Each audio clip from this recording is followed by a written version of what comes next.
Hello friends, welcome back to my new video.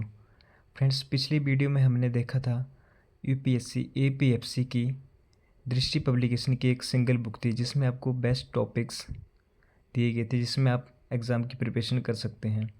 तो आज हम एग्ज़ाम का जो सिलेबस है उसका रिव्यू करेंगे। तो फ्रंट ऑफ रिटन ऑब्जेक्टिव आपका टेस्ट होगा। ड्यूरेशन इसकी 2 आवर्स यानी 120 मिनट्स रहेगी। ये आपको पता है। 1/3 नेगेटिव मार्किंग डिडक्ट की गई है।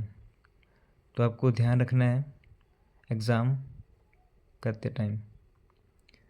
तो जो मेजर टॉपिक एरिया हैं जिसमें आपको सबसे ज़्यादा फोकस करना है वो है, सबसे पहले आते हैं जनरल इंग्लिश का, जिसमें आपको tenses, prepositions, conjunctions, sentence, reading comprehension, synonym, antonym, error spotting, phrases, idiom, passage, filling in the blanks etcetera जो टॉपिक हैं आपको उन पे फोकस करना है। देन सेकंड नंबर पे आता है आपका रीजनिंग, जिसमें आपको arithmetic, elementary, mathematics, reasoning, aptitude, statics and general ability जो मेजर टॉपिक हैं इन पे आपको फोकस करना है।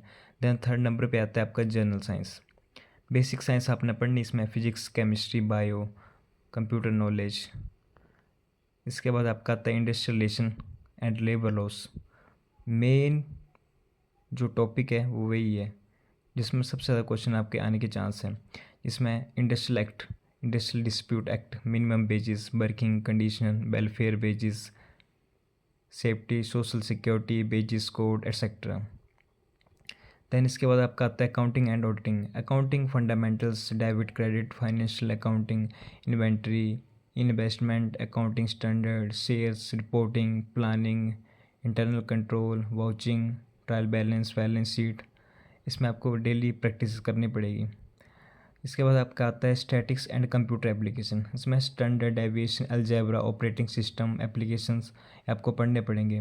देन इसके बाद आपका आता है जनरल अवेयरनेस में आपको current affair, Indian culture, heritage, freedom movement, और साथ में आपने अपनी तैयारी को मजबूत करने के लिए ल्यूसेंट की जनरल नॉलेज की बुक आती है, वो आपको अपने साथ रखनी है। इसमें आपका सिलेबस और ज़्यादा कवर हो जाएगा।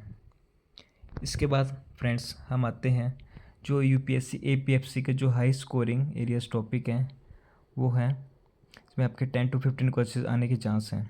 इंडियन पॉलिटी से आपका fundamental rights, DPSP, fundamental duties, president, PM, counselling of minister, parliament, constitutional and non constitutional bodies, CAG, NITI Aayog, amendment procedure, judiciary से आपका supreme court, high court, judiciary review, local government, Panchayati Raj, urban area. Then इसके बाद आपका आता है Indian economy, labour laws, GDP, inflation, fiscal policy, monetary policy, employment, unemployment, poverty line, inclusive growth, labour laws, social security scheme.